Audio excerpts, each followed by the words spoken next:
our intimate friends. Yeah, because in ICU you have a lot of different challenges. So we are trying as intensive therapists to look for some non-invasive modalities of treatment to help us for the diagnosis and the dilemma of moving the babies here and there. So one of the new trend in the neonatology is the point of care ultrasound, which is taking care of different diagnostic modalities as well as even helping in the procedures, as we can see. One of the most famous one of them is the lung ultrasounds. Yes.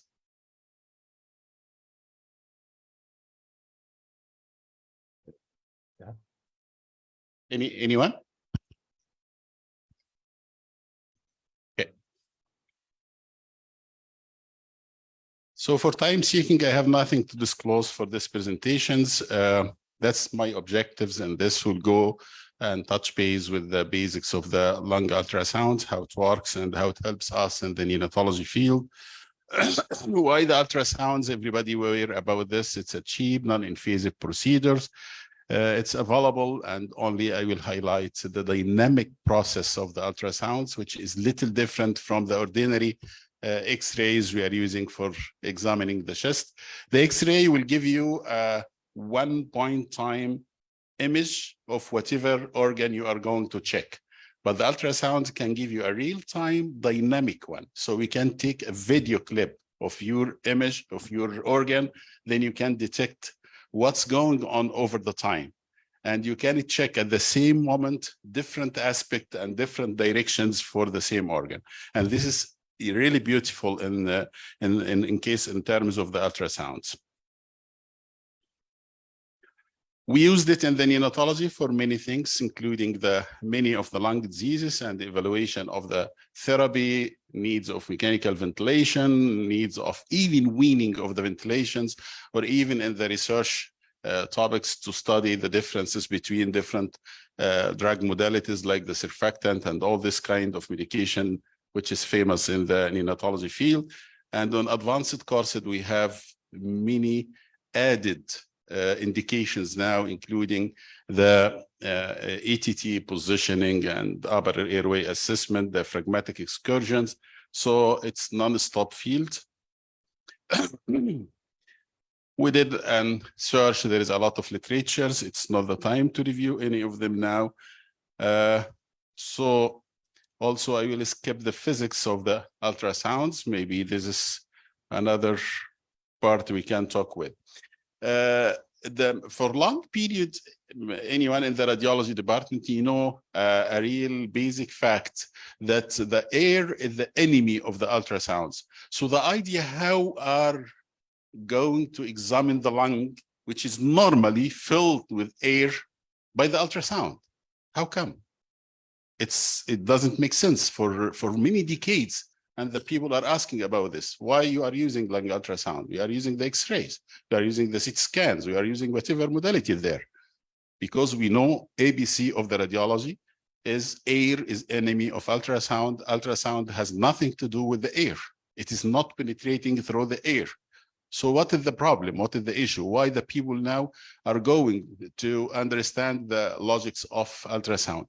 Actually, we are using the idea of artifact. If you look for the third item here, it's the idea of artifacts. What I mean by the artifacts, by ultrasound, which is going through the air, it will be reflected back to the machine again.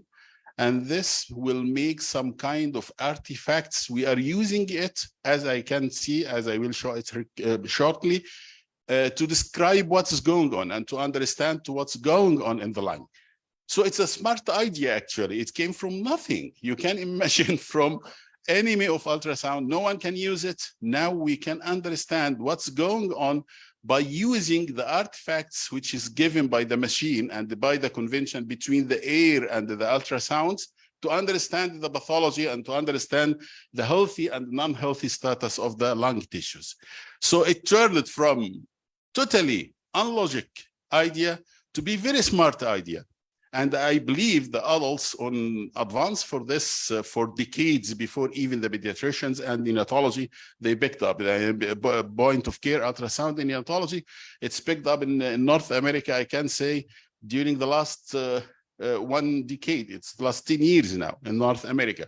So can you imagine in other places also how it works with them? What is the meaning of air fluid interface? Whatever you have air, nothing will come for you for the ultrasound, as we agreed. But if you have fluid plus the air, it will form what's called boundaries between the fluid and the air, and forming what's called the fluid-air interface. And this one, the ultrasound can detect it as a hyperechoic or white lines. So this is very important term. You will hear it frequently if you are going to understand how the lung ultrasound work. So by air fluid interface, I mean adjacent air plus fluid making some boundaries together, the ultrasound machine can detect it. In the chest, in the lung, what is the most common air fluid interface we know about? It's a pleura, right? Because the pleura consists of visceral and parietal layers. In between, there is some fluid there. So this is a pleura. It is the magic and the starting point for understanding the lung ultrasound because of the interface between the fluid inside the parietal and visceral pleura and the air we have already in the lungs. This is how the different media could be translated as a colors in the ultrasounds. For example, echogenic, which is bright white to light gray colors. We can see it in the fibrous tissue receiving low blood supply, in organs with ischemic insults, with hemorrhage or clotted blood, and the interface which we spoke about.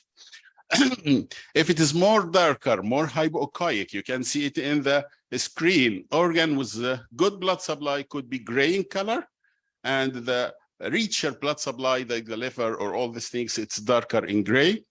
And the black one is the fluid and circulated blood. So I can translate those colors to understand and to give us idea about what is the media we are going to check, and we have it in front of us now. We are using what's called the probe or transducer, and all the radiologists, they know the most expensive part of all ultrasound and machines are the transducer, the probes. Those are the most expensive and the most valuable parts because they have the crystals which work to vibrate and to produce the ultrasound waves. So in neonates, we are using the, I'm not sure this, the linear one, which is here. So this is the one we are using. It's called the high frequency linear transducer. We can use the other curved one, but usually we are using this. We are using as 2D and M modes. Anyone knows what the M modes do in the ultrasounds or in the machine, in the cardiology, in the abdomen, in the lung, anyone? We know about the 2-dimension, the one we can see by the ultrasound, but what M mode can do with us? Anyone knows about it? Okay. Yeah, you can say. It's what? I will tell you. It's little different from the 3D and the 4D, but M mode, what is doing? He's taking a sector of the organ you are checking and just checking the motion and the movement of this tissue. So he will compare, for example, if I'm taking a plane in the diaphragm, then I will check the movement of the diaphragm with the inspiration and the expiration. So it will be a graph with me. Okay, so this is the idea of the M mode everywhere. We are not looking for any kind of pathology inside the tissue by the M mode, but we are checking the motion of this sector of this organ in comparison to time, 1 second or whatever. Okay, so this is what is the meaning of M mode. We will keep the baby in the incubator or in whatever, in warmer. We'll keep it on the back or supine position or in the prone position. Then we are going to check by the longitudinal transducer, as I mentioned. We will keep it the marker of the transducer. Everyone is aware about the transducer usually has a marker which will direct the probe where it will be and which direction is. So you will keep it cephalic in the position. Then you will check the lungs bilaterally in 8 parts. You can say it's R from the right. So R1, R2, R3, then R4 for the costophrenic angle, L1, L2, L3, and L4 for the costophrenic angles too. Okay, this one will give us pictures of different 6 areas for scoring and 2 more areas for the pleural effusions, which commonly present in the costophrenic angle.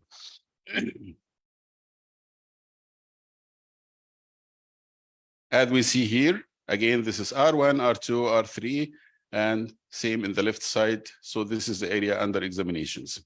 Okay, what is the anatomy of the chest? We know the skin, subcutaneous tissue, and the muscles that override the reps. Usually, that's what we see.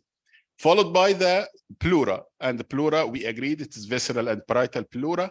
And very important sign is the sliding and the movement of the parietal and the visceral pleura with each other. This kind of movement, this kind of sliding is very important landmark for us. I will tell you why very shortly. Okay. So if we are going to check the screen and we examining the lung by the ultrasound, the first thing we'll look for is the pleural line, which is a bright echogenic. Echogenic, it's white line or something, and smooth with sliding with respiration. And again, I'm emphasizing about the term sliding and the importance of this. There is something called the bat sign. I will show you all of this, which means you have a good lines and the good images. One of the most important line we are looking for is what's called the A lines. A lines, A usually, I remember it like this, A is awesome, is something good, while B lines, when it will come now, it's something bad. We don't like to see it in the ultrasound. So A lines is a horizontal white lines, which is reflecting the pleural line, the mirror image of the pleural line. And it is exactly the artifact which I spoke about at the beginning. It is not a real lines. It is just a mirror image of the pleural line.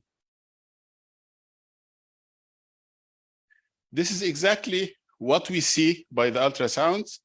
If we'll start by this one, you can see here the skin.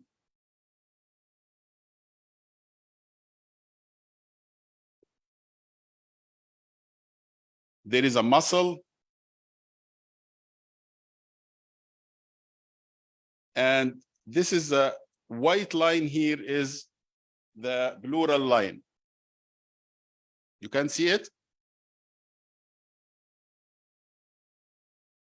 Do you mind if you will help me for the marker here? I don't see it. It's not coming. I don't know why it's. I try to use my pointer, but it's not. It's working here now. شو هذا من الزهراوي. Yeah. Perfect. Thank you. Thank you so much. Thank you. Yeah. So this is the skin. This is the subcutaneous tissue and the muscles. Here is the muscle again. This is the pleural line.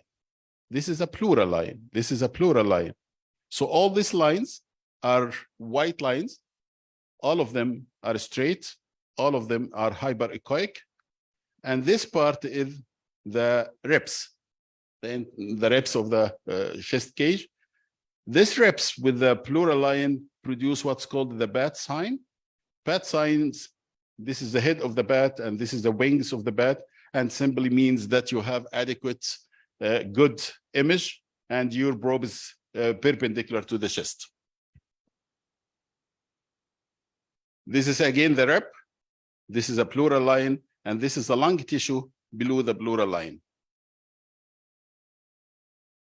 This is the M mode, which I show it for you. I tried to explain it before for you. The M mode through the lung. It's produced what's called normally in normal infant, in normal babies, what's called the seashore sign. Seashore sign, it's two parts. The white one is the pleura. Above the pleura, there is less movement tissues. That's why it appeared as lines. While below the pleura, it's a moving lungs. So it appears as a sand. That's what's called the sand, the seashore, or some people, they will call it the sky, sand, and beach. They are more romantic, so they will give it by this prescription. So this is called the seashore sign, which is normal in those babies. So we are looking for this normal parameters and we'll decide about it.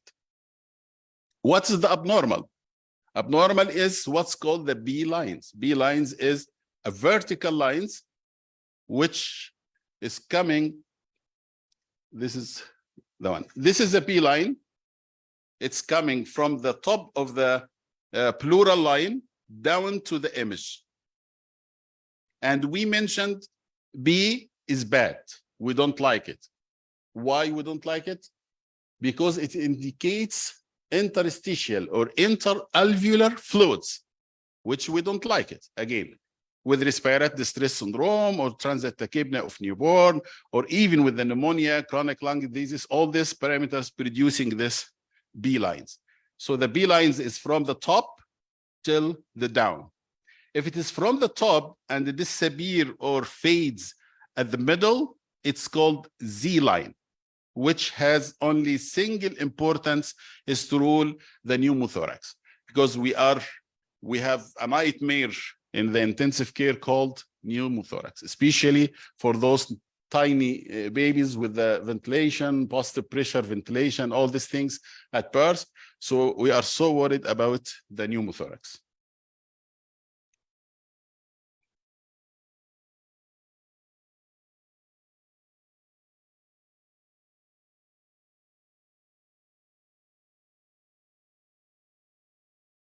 Not moving.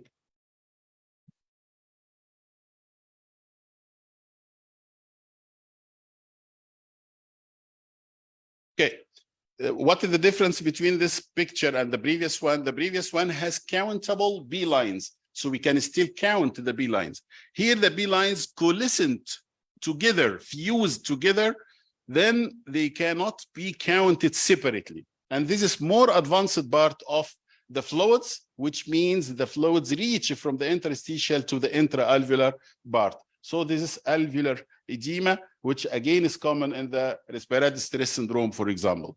Okay, some people, they will call this the falls sign. It looks like the falls of the water, or curtain sign, as we mentioned.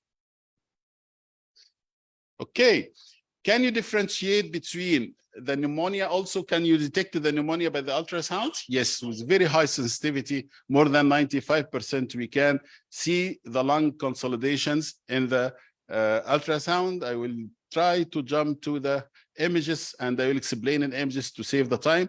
This is a picture of pneumonia or consolidations of ultrasounds. Those areas called air bronchogram, which is collapsed alveoli with some area there in hypoechoic or black background. So this is a picture of pneumonia. That's again the picture of pneumonia. This is a reps, and this is a pleural cavity, a pleural line. And under the pleura, there is a shredded area, black area with a shredded part. That's the pneumonic patch of the ultrasound. That's early discovered even before to be appeared on the chest X-rays. Also the atelectasis, it can be air bronchogram, but with white backgrounds.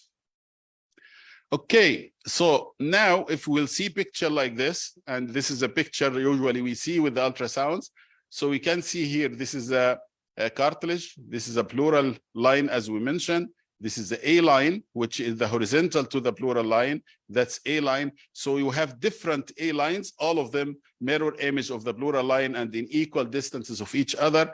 And the presence of the A lines is a good sign. And it means that we have a good aerations of the lung. So this is a normal one. And if this is a video, you can see some movement of the pleural line, which is called the sliding of the pleural line. Okay, if we have here B lines, that start with the interstitial fluid, as we mentioned, and more commonly that's called the TTN, transient tachypnea of newborn pattern, with the B lines which invading the A lines here. If it becomes more coalescent with each other, it's produced what's called the respiratory distress syndrome pattern.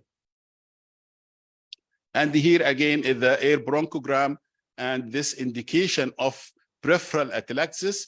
It's a dirty dots, as you can see here, in a white background. We have what's called the lung scoring system. This is very, very important and a daily practice for every established neonatal intensive care units now. Score 0, which is a normal pattern of the lung, as we mentioned, pleural line, A line, there is no B or very minimal amount of B. There is good sliding and everything is normal. So this is score 0.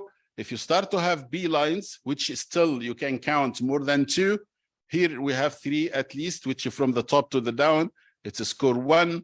If this became coalescent, giving the picture of the folds, it's a score 2. And if it is associated with air bronchogram or mnemonic or atelectasis, that is the score 3. And we score in 6 areas, as we mentioned, R1, R2, R3, L1, L2, L3.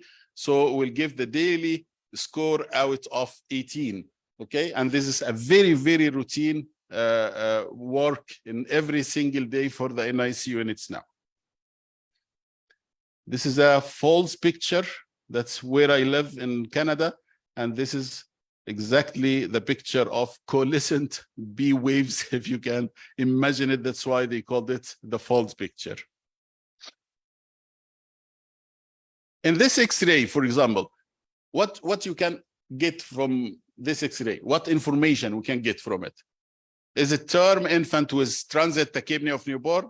It's mild respiratory stress, or just uncertain hazy lung fields? Can we comment clearly which disease from this one? I don't think it can give us a lot of information here. And this is a very common X-rays. We get it very randomly from our patients here. Very, very difficult, right? So how we can diagnose it as TTN, as we mentioned, there is a B lines here, and there is a sign could be detected called double point lung. Double point lung, the lower part of the lung is bad, and the upper part of the lung is good, as simple as that, because by gravity, the fluids move downstairs. So this is a double point, which is almost pathogenic for TTN. So by simple procedures, after the baby delivered, your physician, your registrar, your resident, even with very little training, can clearly differentiate between baby required ventilation and baby can require just time. He has TTN, transient tachypnea of newborn, and 90% of those babies, they will resolve spontaneously. This is by simple procedures he can do. So this is the TTN. This is again the double point of the TTN, which is almost pathogenic. This is severe TTN with coalescent of the B lines. Okay, also this X-ray, the same. Nothing hazy can given here, but this is a lung ultrasound of the same patient with multiple air bronchograms here, air bronchograms, giving the typical pictures of RDS. So this baby needs a surfactant, maybe he will need intubation, because it's a very clear diagnosis now we have away from the bilateral haziness of the chest X-rays. Okay, as I told you, pneumothorax is our nightmare in the intensive care. Now the sensitivity to get and diagnose the pneumothorax with the lung ultrasound, it's almost close to 98% to 90%, especially if the skillful hand is there.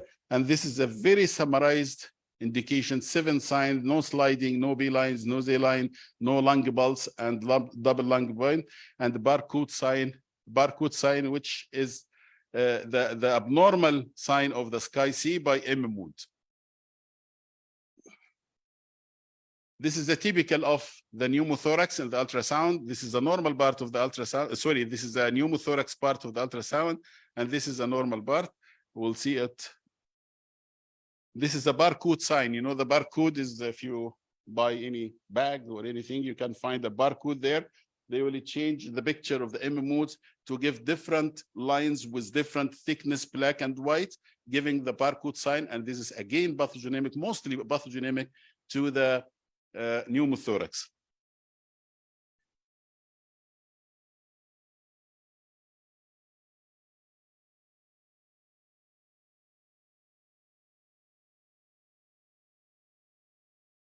There should be a video here. It's not open.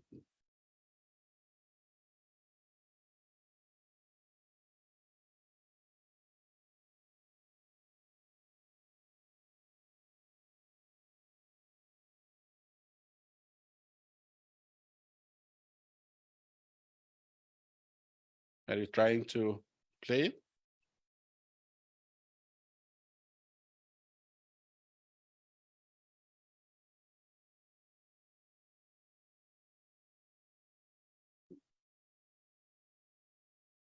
Okay, so you can move it.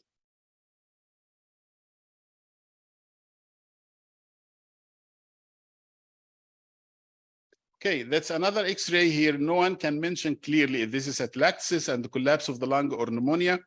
So again, as I mentioned, the ultrasound can give you the answer very clearly here. That's a clear pneumonia, and the baby can start on antibiotics here more than playing on his ventilation. That's again the comparison between the pneumonia, the white dots in a black backgrounds, and here white dots in a white backgrounds. It's very clear to differentiate both of them. Into the collapse, you need to play with the ventilation, and with the pneumonia, you need to start antibiotics and septic workup. That's again the pneumonic patches in one of our patients. Again, the video is not working. Sorry for this. Okay, anyone can diagnose anything, spot diagnosis from this one? Excellent, yeah. So congenital diaphragmatic hernia. Actually, this was non-diagnosed antenatally, this baby. And we did one ultrasound just for tachypnea assessment and some respiratory distress assessment. So we found this picture and we found this picture. There is some B lines here, but isolated airline, which is air inside the intestine. So we start to work out about the congenital diaphragmatic hernia from here. And here we found the chest, the intestinal lobes, as you can see here. Pleural effusion is one also of the most important points we can see. This area called the floating lung part, this is a collapsed part because of the pleural effusion. This is the effusion, this is the effusion. This is the diaphragmatic part, and this is a pleural part here. And this is what's called the jellyfish sign, which is a collapsed part of the lung moving inside the fluids. And it's also very interesting to diagnose the pleural effusion here. X-rays can need 150 ml to diagnose the pleural effusion, while the ultrasound can detect 5 to 10 ml and can differentiate between the transurate and the exudate also.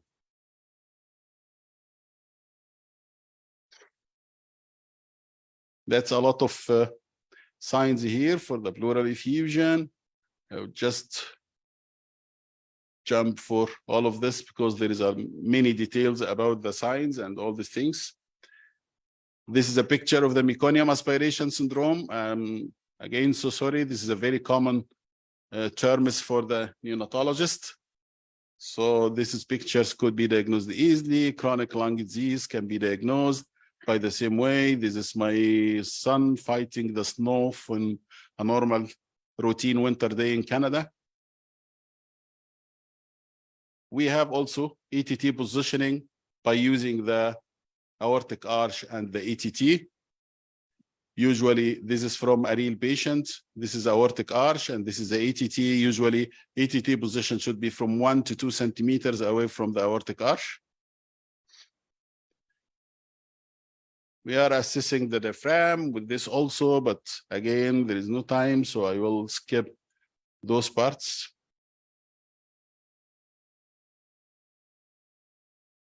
even for the vocal cord, just checking the time. Yeah.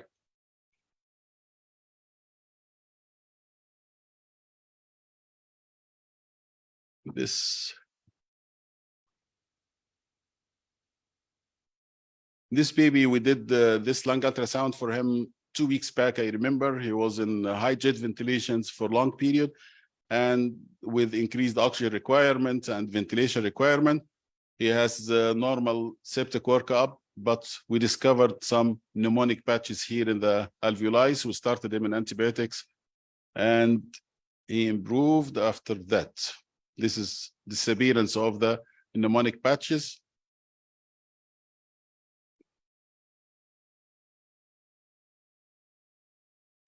There is a lot of protocols now how to use the lung ultrasounds and how to use it in the surfactant administration, mechanical ventilator weaning, and all the routine in the NICU. Okay, so in simple, yeah, I love actually to finish usually by this small slide. This is one of the best humanity. Around 1 month back, we decided to take one baby for withdrawal. He was hydropic and he stayed for 3-4 months. So the routine for those babies, they will move from the NICU to a separate room in the ward. The parents and the family can stay with the baby while we are taking out the ETT and give him time with the family to stay there. Here, this is the whole NICU team, from the managers, doctors, physicians, nurses, and everyone. They will stay in the both sides of the unit, as you can see here, while the parents taking the baby for his final destinations. This picture, this is a bedside nurse, which is moving the baby in this carton, and the family are here. And you can see here all the staff for the whole way. They are saying bye for this baby and giving the most sympathetic way for the family and support them at this moment. This is miracles of medicine everywhere. So lung ultrasound is a big catch waiting for a fisherman. That's the home message today. Not more than this. Thank you so much. Thank you.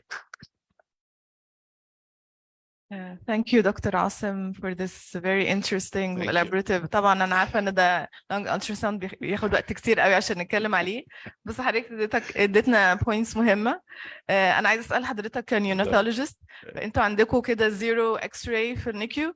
It's not reached to zero. I can lie if I said zero. It is not, but we are in the right track. So and we when have would a you use published. the X-ray? Sorry? When would you use an X-ray if there's no one available to? If there is no skillful person can do the lung ultrasound, and we still, you can surprisingly see this, we are still suffering with some concerned attendee and consultants who they are not convinced with this. They cannot, as simple as that. One of them, he told me, I cannot read it, so I will do it. As simple as that. It's minority now. We started very hard at the beginning, but now it's a very minor percentage of the treating physicians that they can see this. If we need to have a look for the cardiac shadow and the total lung volumes, these ones are still more detected in the chest X-rays. So this is a funny issue, but we are in the right track. Most of our routine now after birth in the lung ultrasound, we have a very active team and very active training system.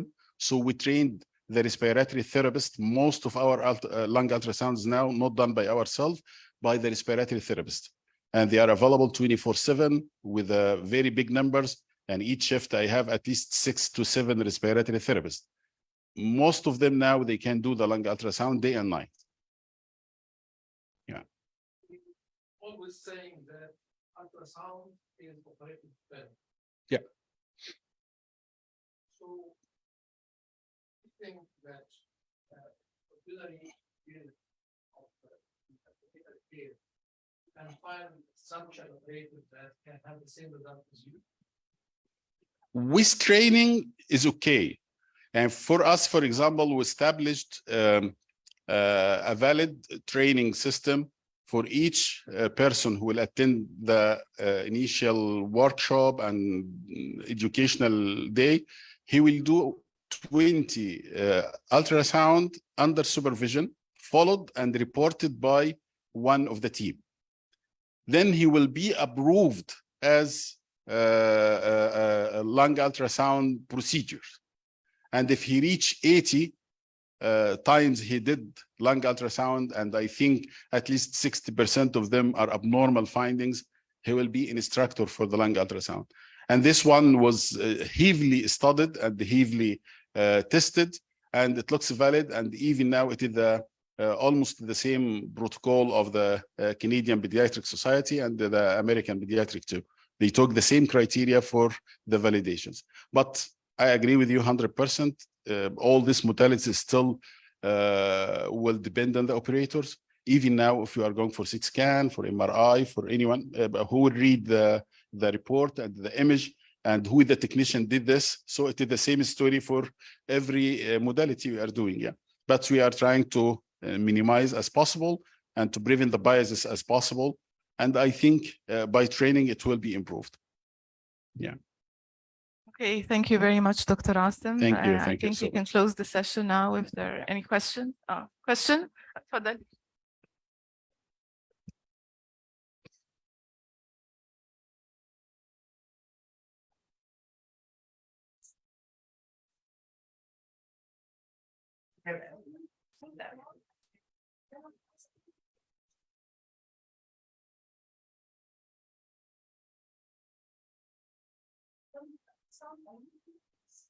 I need 2 years عشان أقول أقدر أفهم، بس فعلا عن تجربة اللنج ultrasound it's easy to learn، هي analysis of artifact، وبالتالي أنا لو عرفت rules يعني اللي اتعلم ultrasound abdominal يقعد برضو إيه ده هو كده هو كده، إنما زي ما حضرتك قلت تي ان في كذا كذا كذا كذا، نيوموثوركس في كذا كذا، الحاجات دي فعلا لما بنيجي نشوفها it's very easy learn curve. يعني المسج اللي انا عايزه اوضحها واخد راي حضرتك فيها ان learning curve of lung ultrasound is very simple، او نقول simple بلاش very simple، ويعني نخلي فعلا it can grow a team to know lung ultrasound. It's much easier ان انا اشوف cranial ultrasound او other. وطبعا ده في النيوناتولوجي مهم جدا علشان امنع السي تي والاكس رايز اللي احنا بنقعد يعني نيوموثوركس.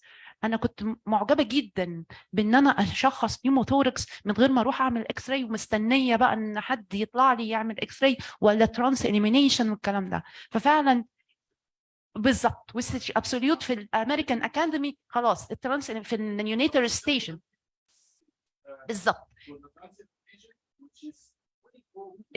بالظبط وده مذكور. انا منتور في النيونيتر ستيشن بروجرام بحضر حاليا معاهم، كل ده المفروض يتغير في الكتاب، وكان من ضمن الميتنجز دي ان ترانس elimination must not be used anymore. بالظبط كده. فقد ايه يعني لو انا قلت اللنج التراساوند عشان اشخص نيوموثوركس اللي احنا كلنا في الحضانات البعبع بتاعنا ده this is لوحدها يعني. فثانكس a lot، دي محاضره رائعه ومسج لكل النيوناتولوجيست قد ايه هو بقى اساسي في كل حضانه. ثانك يو.